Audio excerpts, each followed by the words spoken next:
Welcome back mga kaduwit. Sa video na to ay isi-share ko sa inyo yung wiring ng ating ignition system.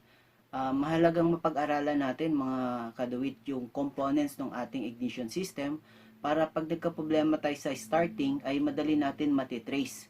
Kaya samahan nyo ako mga kaduwit. Tara!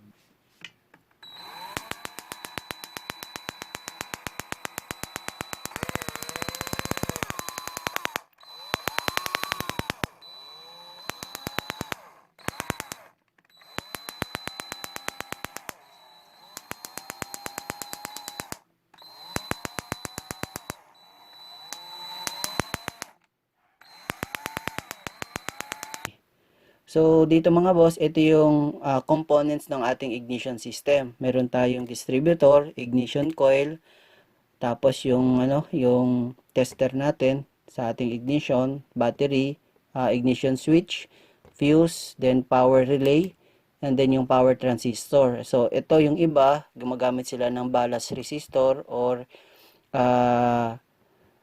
tinatawag naman nila yung iba is igniter. So, yan, mamaya tingnan natin. So, dito mga boss, punta muna tayo sa wiring ng ating distributor, no? Ayan, so, dito, titingnan natin. Ito yung ating distributor. Ayan. So, meron niyang, black, white, at saka brown. Ayan. Brown. Ayan. So, yung, itong black, white na to, ay nakakonect yan dito sa ating ito ignition coil. Ito yung ating ignition coil. Ayan. So ito yung ating ignition coil, ito yung black white. Ito black white, tapos brown white. Ito. So yung brown white natin nakakonect yan dito. Ayan. So ito yung sa ating distributor. Ayan. So, yan. Pakonect yan. So, yan. So, kabit ko lang to mga boss. Ayan. Kabit ko lang to. Ayan. So, dito, yan na natin to mga boss. Check natin yung wiring. So, yan. Wire pumunta sa ating ignition coil. So, may dalawang wire yan. Ito yung black white. Ito naman is yung brown white siya. Ayan. Tapos yung ating sa ating distributor, yung body niya is naka-ground. Ayan. So ito tingnan natin to kung naka-ground, no. Ayan. So ito yung body ng ating distributor. Ayan. Ayan. Ito yung body niya. Ito yung ground natin. Ayan, itong wire na to. Ayan. So, dito yan mga boss is nakaano yan sa ating ito. So, itong wire na yan. So, nakakabit to sa sa negative ng ating battery. Okay. So, dito sa ating distributor, yung isa pumunta to sa ating ignition coil. Tapos, may nakakonect dito. Ayan, inano ko lang to. Jumper lang yan. Ito nakakonect to sa ating ito. Ayan, battery. Ito mga boss. Ayan. Ito. So, ito yung ating, halimbawa, ito yung ating ignition switch, no? Then, pumunta to sa positive side ng ating battery. Ayan. Ito siya. So, ito mga boss, yung ating nakakonect to sa ito. Kakonekto dito sa ating switch. Ayan. Yan yung niya. Then, hindi na ako naglagay ng fuse, pero dun sa actual, meron yung fuse. Nakakonect yan sa ating battery. Ayan. Nakakonect yan dito sa ating battery. Ayan. Ayan.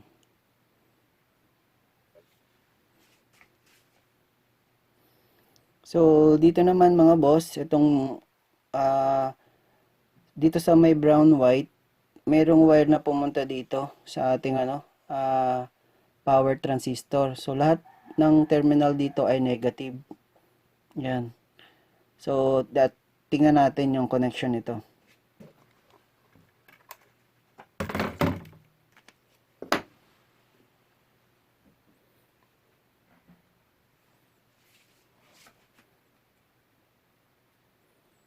So, ito yung ating power transistor. So, meron siyang tatlong pin. So, yung pin na to, ito, nakakabit dito sa kulay brown. Ayan. Ayan, sa kulay brown yan mga boss. Ayan. So, ito yung pumunta sa ating ignition coil. Tapos, ayan, nakakabit lang to dito. Ayan. So, bali sa ating wiring, ito yun. So, sabihin na natin na ito yung terminal 1, 2, at saka 3. So, yun yun. Connect yan dito sa brown white. Resistor natin, nakakabit naman yan dito sa ating power relay. Ito, yung terminal na yan.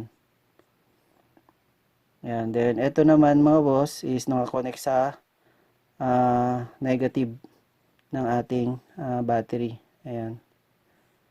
So, negative ng ating battery. Then, ito naman sa power relay natin, nakakabit to dito sa ating ayan.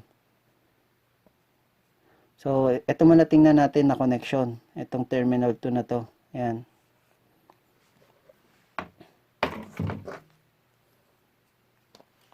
So, dito mga boss. Ayan. Ayan.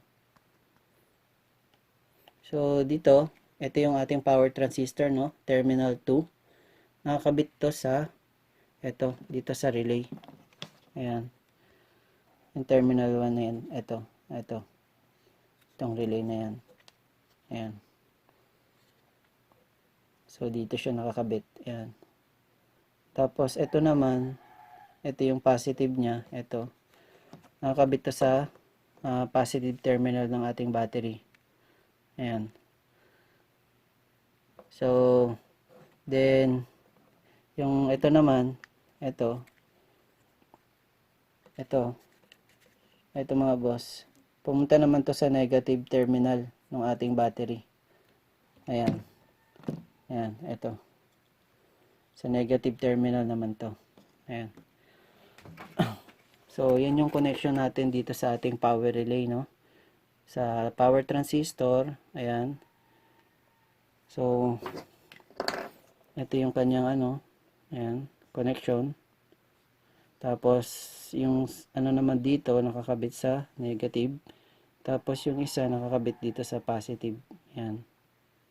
So, ito naman mga boss, ay nakakabit sa ground. Ito yung 1, 2, 3 ng ating power transistor. So, ito. So, kakabit lang natin dito mga boss. Ito yung body ground natin. Ayan. Ayan, nakakabit lang siya dyan. Ayan.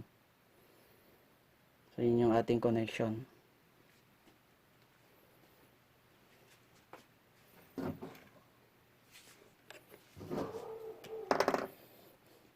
So, dito mga boss, yung number 1 terminal ay pumunta to sa negative ng ating battery. Ayan. So, yan yung ating connection. And then, dito naman, yung coil natin, yung secondary niya, pumunta dito sa ating ignition coil tester. Then, ito, pumunta dito sa negative ng ating battery. Ayan. So, dito natin nakikita yung spark. Ayan. So, ito yan mga boss. Ayan. So, ito yung ating ito yung ating ignition coil, no? Ito yung primary line niya. Ito secondary na to. So, ginamitan muna natin ito para makita talaga natin yung yung spark niya. Tapos ito, nakakabit to sa sa negative. Ayan, negative terminal. Mga boss, no? Ito yung nakakonect to dun sa body ng ating distributor. So, ground siya. So, kakabit lang natin to sa negative. Ayan. And then, ang next is itong yung sa ating ignition coil tester, ito. So, ito siya. Ayan. Kakabit lang natin dito sa negative connection ng ating battery.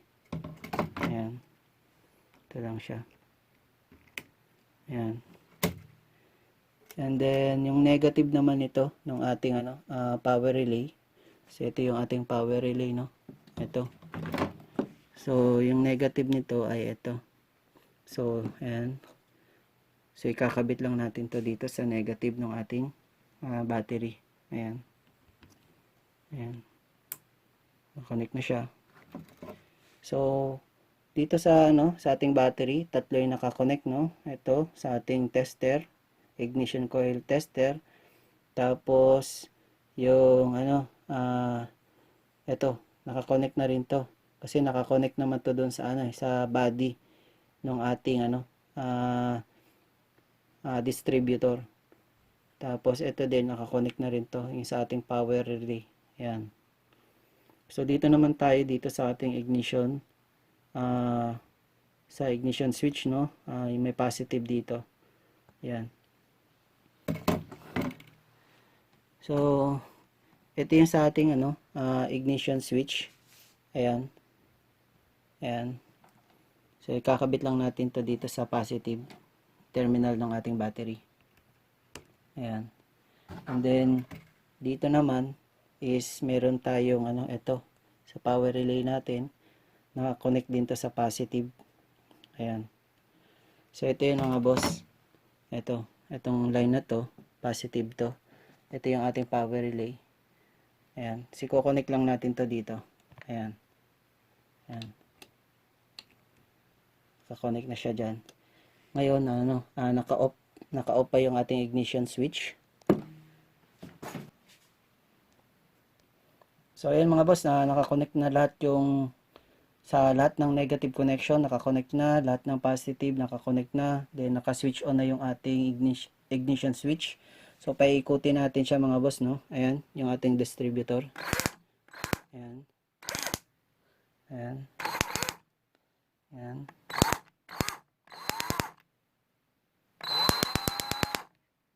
Ayan, tingnan natin ito.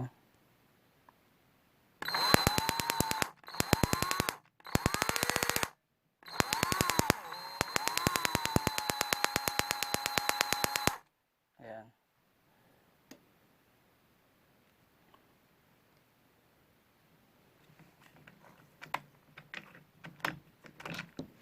Mga boss, yung ating power transistor, sa lahat yan negative. Ang lumalabas dito is 9 volts yan. 9 or 10 volts yan. Ito. 9 to 10 volts yan. Tapos ito naman is 12 volts, no? So ang ginagawa niya kasi is kapag bumaba, mini-maintain niya yung yung supply dito na 9 to 10 volts papunta dito sa ating ignition coil, no? Kapag nagkaroon ng bumagsak to ng below 9 volts, magkakaroon ng dito, ito yung magiging source niya. So hindi na ito.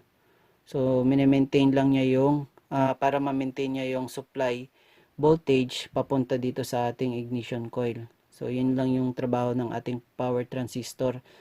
During pag nag-start tayo ng ng makina, so yung starter ay kumakain ng current yun, malakas na current, so nagda-drop yung ating voltage during starting. So yun yung trabaho nito. So temporarily ito muna yung gagamitin niya. Then kapag nag-normalize na is ayun. So ito na yung line na gagamitin niya. Ayan. So yung iba naman mga boss, yung kanilang yung kanilang ignition coil is merong ballast resistor na nakalagay dito sa gilid. So hindi sila gumamit ng power transistor. So ito naman yung wiring niyan. Ayan. So yung kanilang yung ballast resistor nakakonect dun sa ignition switch. Yung isa nakakonect dun sa ST start para pag nag-start yung starter, yun, rekta siya dito sa may battery, no? Kumukuha siya. Tapos kapag normalize na yung switch niya, ito na. So nare-reduce niya na yung voltage dahil dun sa resistor papunta dun sa ating ignition coil. Ayan. So ito naman yung setup wiring lalo na sa mga contact point. Ayan. So okay. So yun lang yun mga boss. Pinakita ko sa inyo yung wiring ng aking ignition system. Hopefully makatulong to sa inyo. Salamat. Siya nga pala mga boss, huwag niyong kalimutan mag-like at saka mag-subscribe.